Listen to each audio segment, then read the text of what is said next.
Ouais, on va partager ensemble le message, on va rester dans cette attitude aussi d'écoute, d'ouverture du cœur, pour que effectivement le Seigneur puisse nous enseigner encore aujourd'hui, croyant que nous avons encore des choses à apprendre. En tout cas, moi j'en ai encore à apprendre. Le 16 mars a eu lieu la 18e journée nationale du sommeil. Il y avait une attention particulière qui était mise pour cette journée sur le sommeil des jeunes de 15 à 24 ans. Et qui s'appuie en particulier sur un constat, suite à une enquête qui a été faite, c'est que les jeunes ont un besoin de sommeil aux alentours de 8h12 et qu'en réalité, ils ne dorment que 7h17. Sachant qu'en plus, près de la moitié d'entre eux, 42% d'entre eux, se réveillent au moins une fois dans la nuit pendant 58 minutes. Ça veut dire que les jeunes ont une dette de sommeil par jour d'1h10 en moyenne. 88% sont en manque de sommeil, et 99% en ressentent l'impact dans la journée. Ils sont fatigués, ils manquent d'attention, ils sont irritables, ils somnolent, et ça a des impacts aussi sur la tristesse. Alors on sait que les jeunes connaissent la cause. Ils reconnaissent d'où vient le problème, en particulier le fait qu'ils sont beaucoup devant les écrans et autres, mais ce n'est pas parce qu'ils connaissent la cause qu'ils arrivent à la résoudre. Donc, parfois, ils vont au lit, mais pas pour dormir. Ils continuent d'avoir une activité avant d'aller se coucher. Et ils compensent, c'est ce que montre cette enquête, avec des choses qui ne sont pas bonnes, dans la journée, avec café, thé, boissons énergisantes, etc., etc. Dans le même temps, dimanche dernier, au journal télévisé de France 2, une nouvelle fois, il y avait un reportage sur le fléau de la pornographie sur les adolescents et les jeunes. Et on voyait un monsieur qui, dans une école, dans un collège, faisait de l'éducation pour montrer aux jeunes que, effectivement, ces choses ne sont du cinéma, et montrer aux garçons que ça peut engendrer des complexes, qu'il n'y a pas d'obligation pour les filles, etc., etc. Et on voyait les jeunes qui, même sans réellement se connaître, n'hésitent pas à s'échanger les uns avec les autres des photos de leur corps nu. Donc on voit vite, très vite, des jeunes qui ont tout essayé alors qu'ils sont encore que des enfants. Dans le même temps, la même soirée sur Capital, il y a eu une émission sur les nouvelles manières de vivre ces relations. Je n'ai pas vu cette émission. Mais en discutant avec mon épouse, on faisait ce constat qu'on est effectivement par moments totalement décalé de ce qui se passe dans la société.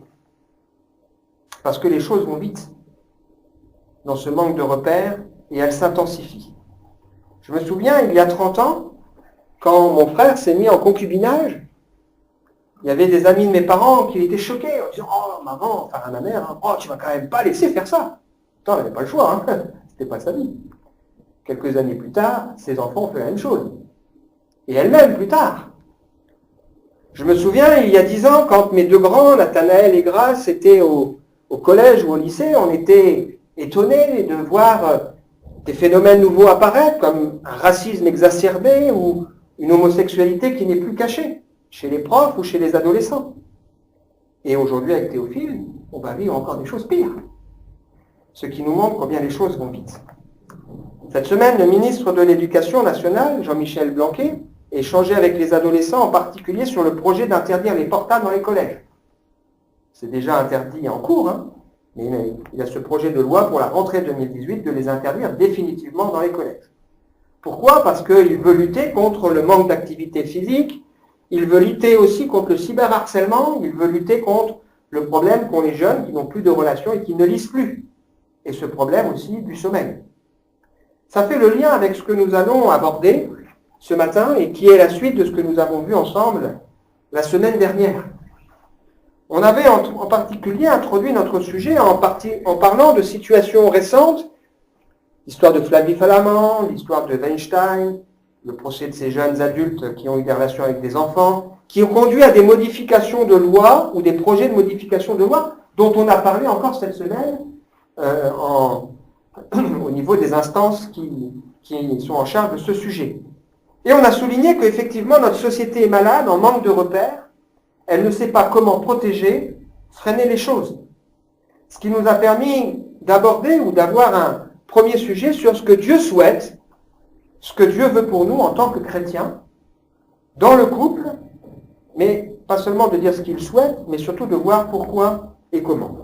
Et tous ces sujets nous rappellent à la fois la bonté de Dieu, sa patience, sa grâce infinie, qui nous aime alors qu'il y a tellement de boulot dans nos cœurs et dans nos vies, pour nous amener à ressembler au Seigneur. Dieu nous a appelés à être ses enfants et à être un jour devant lui saints et irréprochables. Sachant que c'est Dieu qui fixe la limite, la barre. C'est-à-dire que ce n'est pas saint irréprochable aux yeux de moi-même, ou aux yeux de mon épouse, ou aux yeux de mes proches, mais aux yeux de Dieu. Et on se rend compte qu'on a besoin de beaucoup d'humilité pour que le Seigneur puisse nous transformer. Alors on est dans cette étude que nous poursuivons depuis quelques semaines, où on réfléchit ensemble sur ce que Dieu attend de nous.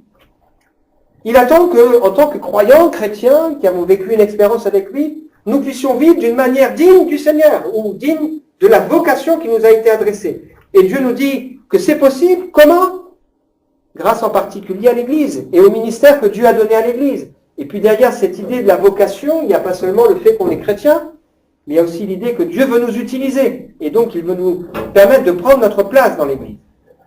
On a vu ensemble que Dieu ne veut plus que nous vivions comme ceux qui ne connaissent pas Dieu, les non-croyants. Et qu'est-ce qui doit faire la différence? C'est que nous avons appris Christ, c'est-à-dire que nous sommes entrés dans une démarche où nous avons le désir d'entendre, d'écouter ce que Dieu veut nous enseigner pour nous laisser instruire, c'est-à-dire qu'on veut être des disciples. Et c'est cette connaissance qui va nous permettre de progresser dans notre relation avec le Seigneur. Et puis on a vu aussi que Dieu veut qu'on vive avec trois moteurs, l'amour, à l'exemple de Christ. Et quand on dit ça, c'est pas seulement aimer son prochain, mais c'est aimer la vérité, aimer la sainteté, aimer Dieu, la lumière. Jésus pouvait dire, il n'a rien en moi. Et Dieu nous montre que toute notre vie doit apprendre à vivre dans la lumière et la sagesse en étant remplie du Saint-Esprit. Et ça nous a amené à ouvrir un sujet qui se fait en trois parties. Ce que Dieu veut dans les relations du couple, c'est-à-dire de l'homme et de la femme. Et aujourd'hui, on va voir ce que Dieu veut dans les relations de famille, c'est-à-dire les parents avec les enfants. Puis la prochaine fois, on verra, pas la semaine prochaine parce que c'est Pâques, on aura un message sur Pâques, mais on verra ce que Dieu veut dans les relations dans le cadre du travail. Ça, c'est important. Pourquoi? Parce que ça nous montre que la parole de Dieu est concrète. C'est pas une règle, pas une succession de règles, une morale. C'est une puissance.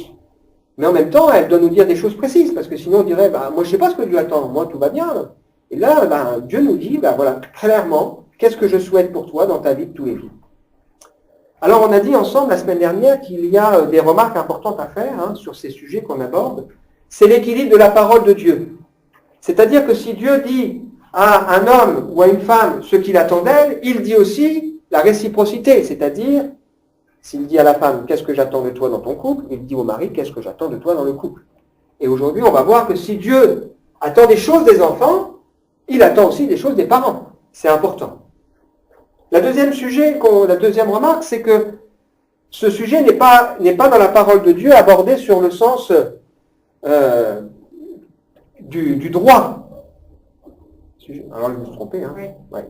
Pas abordé dans le sens du droit, c'est-à-dire j'ai le droit que mes enfants m'obéissent, j'ai le droit, etc., etc. Mais sur l'angle du devoir, c'est-à-dire qu'est-ce que je dois faire moi.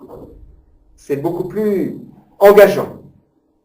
On a vu aussi que nous sommes tous concernés par ce sujet, même si peut-être on n'est pas dans un couple, même si peut-être on n'a plus ou on n'a pas d'enfants, ou on n'en a pas eu, même si peut-être on n'est pas concerné par le travail.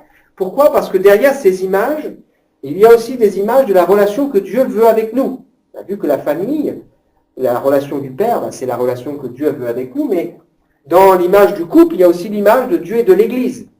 Et puis on en a besoin parce que c'est la parole de Dieu, c'est utile pour nous, et puis parce que peut-être par moments on peut être encouragé et amené à donner des conseils. Et on a vu aussi que être chrétien, ça fait la différence. Pourquoi je dis ça?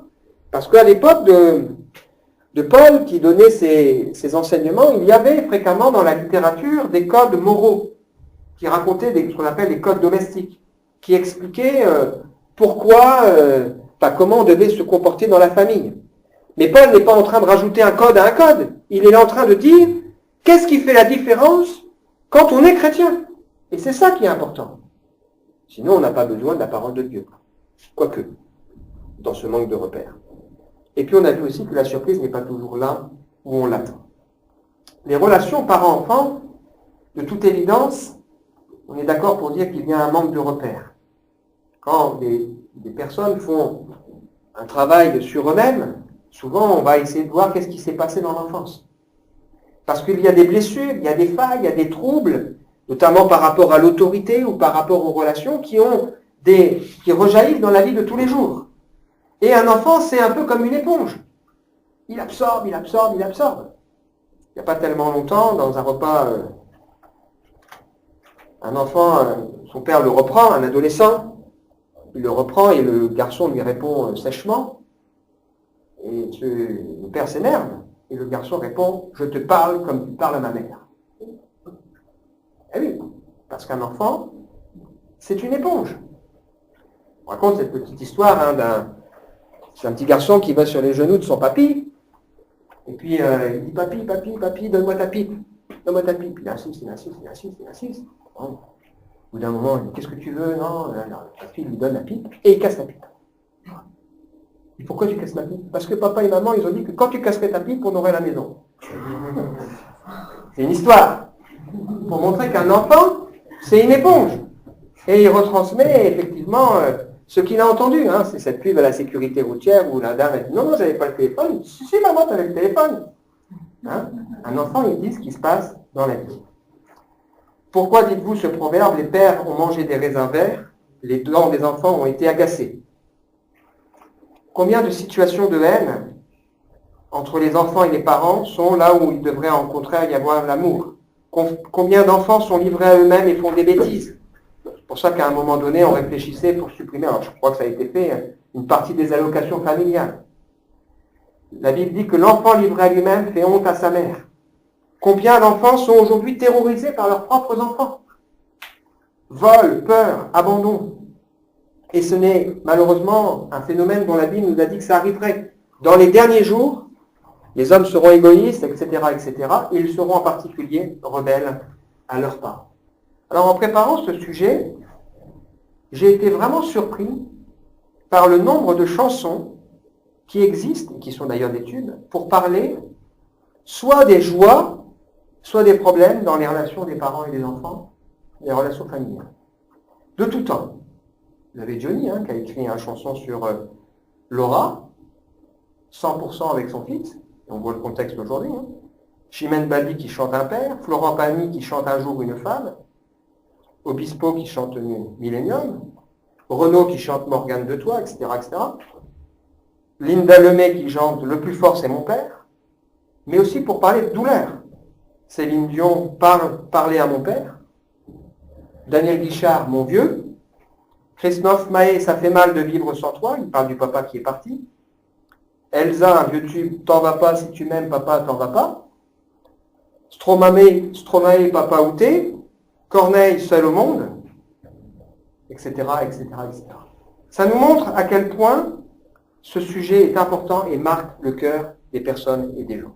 Alors on veut réaliser et avancer dans ce sujet et comprendre ce que le Seigneur veut nous enseigner. Alors il est important pour nous de nous rappeler que le texte, il est dans un contexte. Le contexte, c'est de nous laisser remplir par le Saint-Esprit pour remercier le Dieu, le Père de notre Seigneur Jésus-Christ, et parce que nous adorons le Christ, ou le révérons, nous nous soumettrons les uns aux autres. On a vu en particulier, vous femmes, et on a vu que la surprise n'était pas forcément là où on l'attend, et dans la suite, vous, enfants, obéissez à vos parents à cause du Seigneur, car cela est juste. Car cela est juste. Il est bon peut-être de rappeler la suite. Honore ton père et ta mère, c'est le premier commandement auquel une promesse est rattachée pour que tu sois heureux, que tu jouisses d'une longue vie sur la terre. Vous, pères, n'exaspérez pas vos enfants, mais élevez-les en les éduquant et en les conseillant d'une manière conforme à la volonté du Seigneur. Vous, enfants, obéissez à vos pères, à vos parents, à cause du Seigneur, car cela est juste. Quelques remarques? Peut-être il est bon de se rappeler que c'est un privilège d'avoir des enfants, que c'est une grâce et que c'est une bénédiction. Quand bien même ce n'est pas toujours facile. Quand Dieu a béni Adam et Ève, il leur a dit, soyez féconds. Jacob disait à son frère Ésaü, selon sont là que les enfants que Dieu dans sa grâce a donnés à ton serviteur. Proverbe 17, verset 6, les petits enfants sont la couronne des vieillards et les pères la parure de leurs fils. Psaume 127, des fils sont un héritage de l'Éternel, le fruit des entrailles, une récompense. C'est une bénédiction. Et parfois, certains ne l'ont pas, cette bénédiction, il faut en être conscient. Deuxième remarque, c'est qu'on trouve dans la Bible de nombreux exemples et des promesses de ce qu'il faut faire et pas faire. Franchement, quand on lit la Bible, on se dit, mais quasiment tout ce qu'il peut y avoir dans la société, on le voit. Entre David qui n'a pas fait de reproche à un de ses fils, qui lui en a fait voir pire qu'Apande et qui va l'humilier. Et quand on ne fait pas de reproche à ses enfants, des fois on est surpris. D'une famille dans laquelle, la famille de Jacob, dans laquelle on fait des préférences. Lui préférait son fils Joseph aux autres, ça a conduit à de la haine familiale. Une famille, Isaac et Rebecca, qui avaient chacun le leur, donc elle préférait un garçon, lui il préférait l'autre. Abraham qui ment sur la situation avec son épouse, dit que c'est sa sœur, et puis après on s'étonne que son fils Isaac il refasse la même chose avec son épouse un peu plus tard. Un garçon qui couche avec sa sœur, alors que son père le sait et il se tait. Des hommes de Dieu qui n'ont pas élevé leurs enfants, comme Élie. Il avait des fils pervers et il ne les a pas corrigés. Mais aussi de bons exemples, heureusement. Job qui priait pour ses enfants. Josué qui prend cette position. Moi et ma maison, nous servirons Dieu. L'exemple aussi de Timothée. On sait que ses parents, sa mère et sa grand-mère étaient à Christ avant lui. Et s'il a découvert la foi, c'est probablement grâce aussi à la prière de ses parents et grands-parents. Ou Paul qui pouvait parler de ses parents qui ont été au Seigneur avant lui. Vous imaginez? Ils disent Andronicus et Junias, mes parents, alors je ne sais pas si c'est ses parents dans le sens père et mère, mais de sa famille, compagnons de captivité, jouissent d'une grande considération parmi les apôtres, ils ont même été en Christ avant moi. Vous imaginez quand vous avez dans votre famille un gars comme Paul, qui persécute l'Église, qui met les chrétiens en prison, qui les fait mourir, qui les conjure d'abandonner leur foi. Quand vous êtes chrétien, vous êtes engagé, l'attitude que vous devez avoir. Et j'imagine que ces gens, ils ont prié, et c'est encourageant pour nous. On pourrait multiplier les exemples, et je cite encore David, qui a dit à son fils, à la fin de sa vie, connais le Dieu de ton père.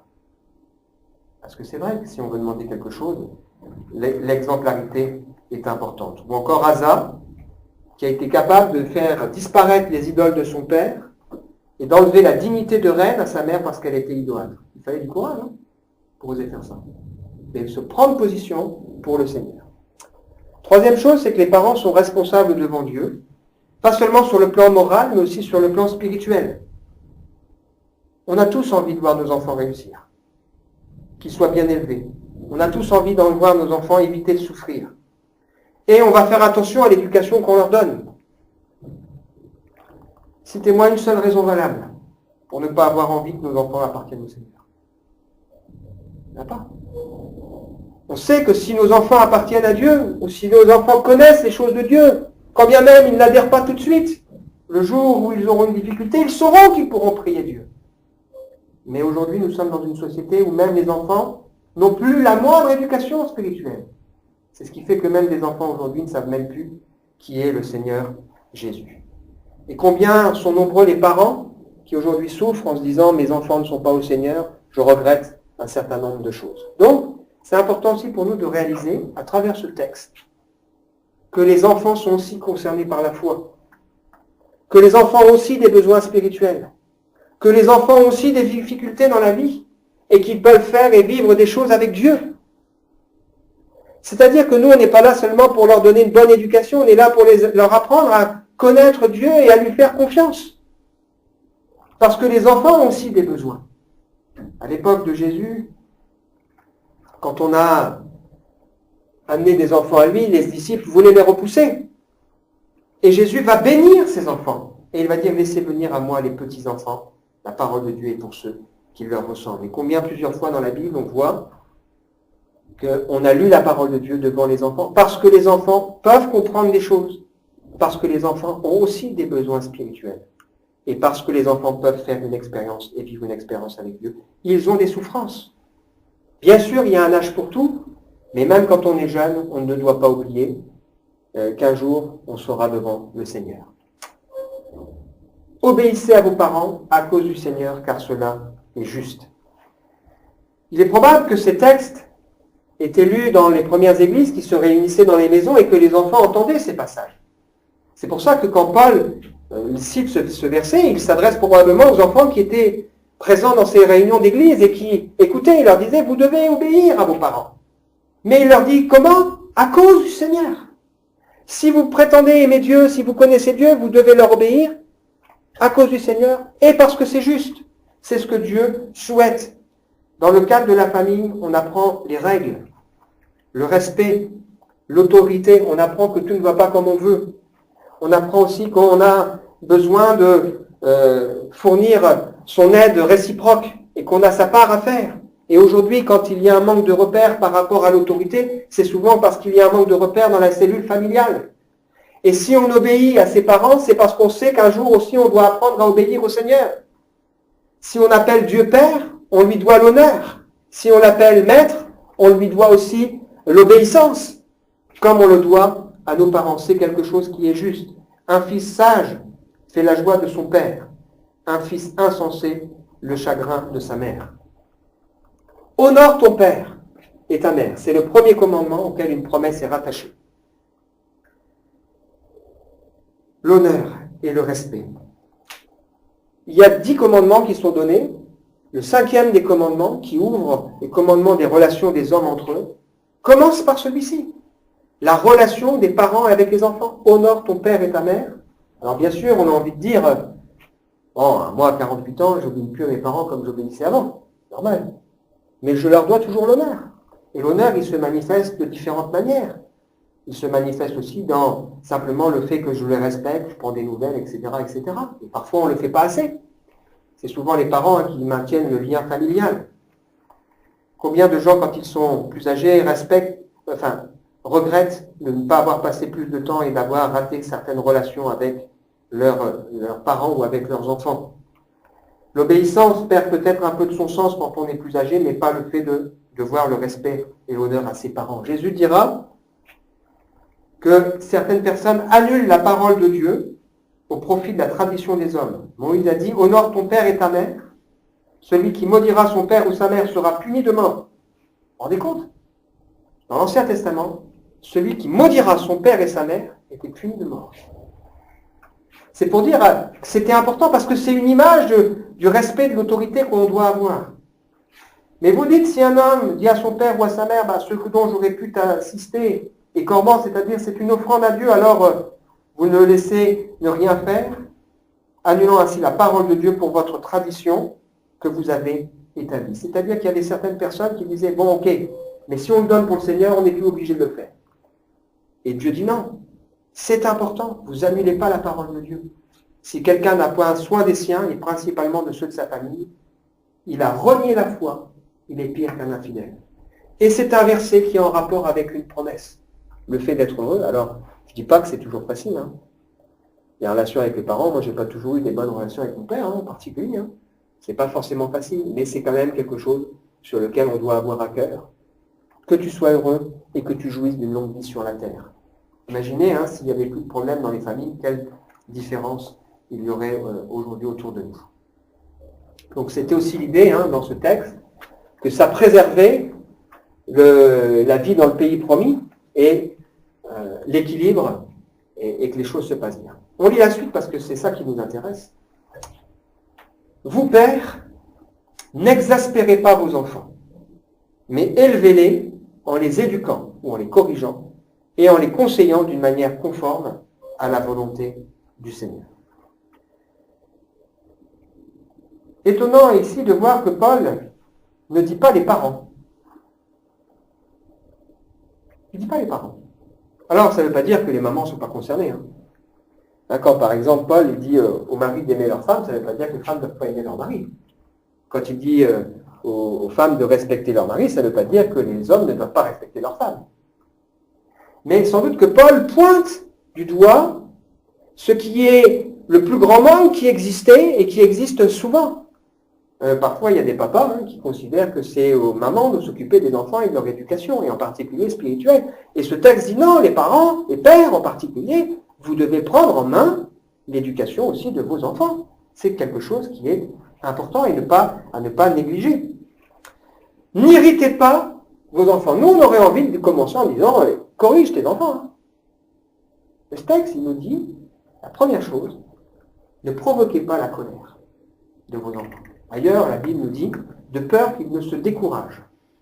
Et combien de fois, ça peut arriver qu'on dise, mais arrêtez de vous chercher entre papa et les enfants.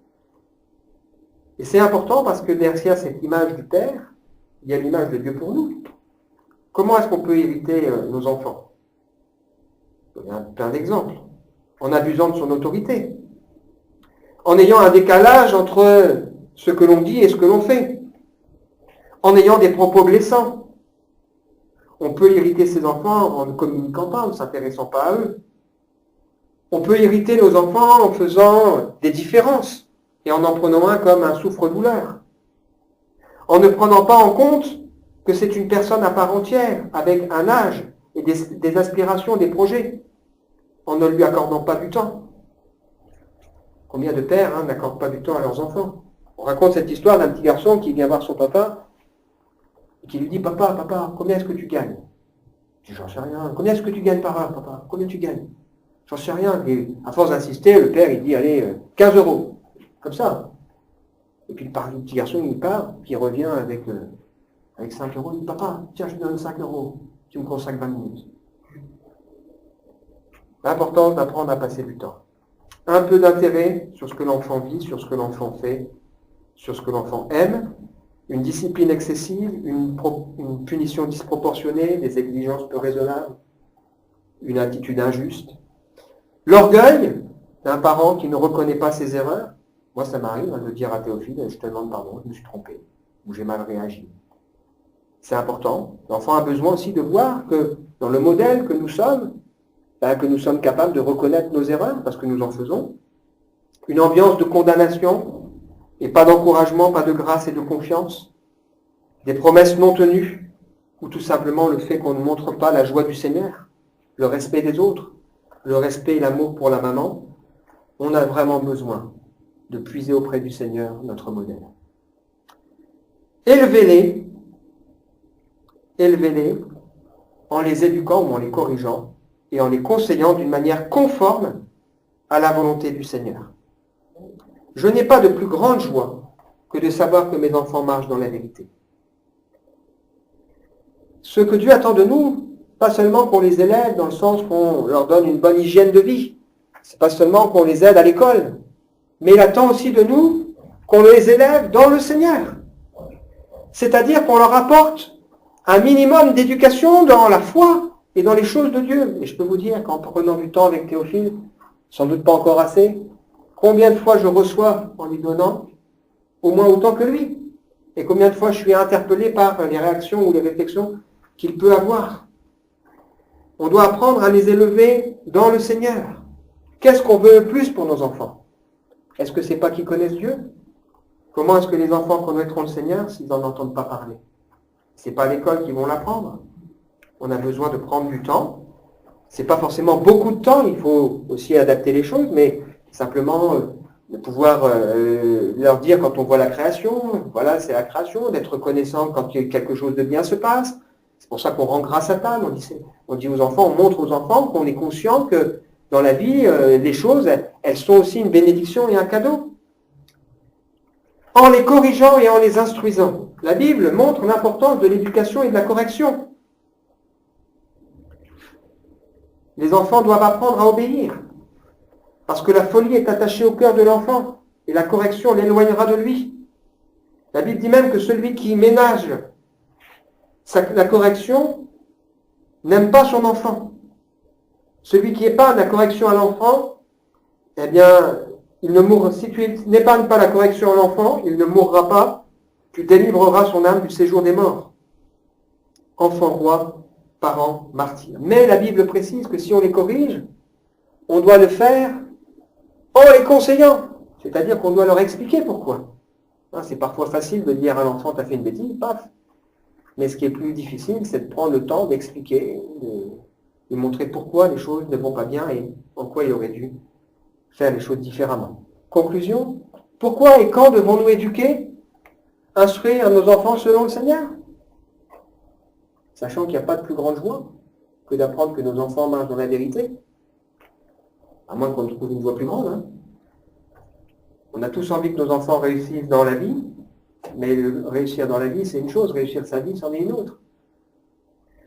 Deutéronome chapitre 6 nous dit qu'on le fait pour qu'ils craignent Dieu et qu'ils l'obéissent. C'est-à-dire qu'ils respectent Dieu. On le fait pour qu'ils vivent longtemps et qu'ils soient heureux. Et qu'ils multiplient. C'est dans l'idée qu'ils soient bénis. Et ce passage de Deutéronome nous dit, tu en parleras des choses de Dieu, tu rappelleras ce que Dieu a fait. Quand tu seras dans ta maison, quand tu seras en voyage, quand tu te coucheras, quand tu te lèveras, tu les inscriras, etc. un peu partout. Ça veut dire en quoi? Quand est-ce qu'on doit le faire? En tout temps. Dès que l'occasion s'y prête et dès que l'occasion se présente. Je termine par ce texte de Psaume 78. Mon peuple, écoute mon enseignement. Sois attentif à ce que je vais dire. Je dirai des leçons en parabole, j'évoquerai les secrets du passé. Nous avons entendu et nous savons ce que nos pères nous ont raconté, nous n'allons pas le cacher à nos fils. Nous redirons à tous ceux qui nous suivent les œuvres glorieuses de l'Éternel, sa puissance et ses nombreux prodiges. Il a fixé une règle en Jacob et établi une loi en Israël. Il a ordonné à nos ancêtres d'enseigner tout cela à leurs enfants, afin que la génération suivante, celle des enfants qui viendront à naître, puisse l'apprendre et se lève à son tour pour l'enseigner à ses propres enfants. Pourquoi? Afin qu'ils placent leur confiance en Dieu. Qu'ils n'oublient pas les hauts faits du Dieu fort, qu'ils observent ses commandements, qu'ils ne ressemblent pas à leurs ancêtres, une génération indocile et rebelle, une génération au cœur trop inconstant, dont l'esprit n'était pas fidèle à Dieu. On veut réaliser notre besoin de nous laisser enseigner par Dieu. On veut aussi réaliser le besoin que nos enfants ont d'être enseignés par le Seigneur, des choses de Dieu, que sans doute nous avons aussi besoin de nous laisser interpeller par ces paroles en réfléchissant à notre responsabilité devant le Seigneur. Une grâce, mais aussi une responsabilité. Merci Seigneur pour les enfants. On veut prendre un temps pour prier.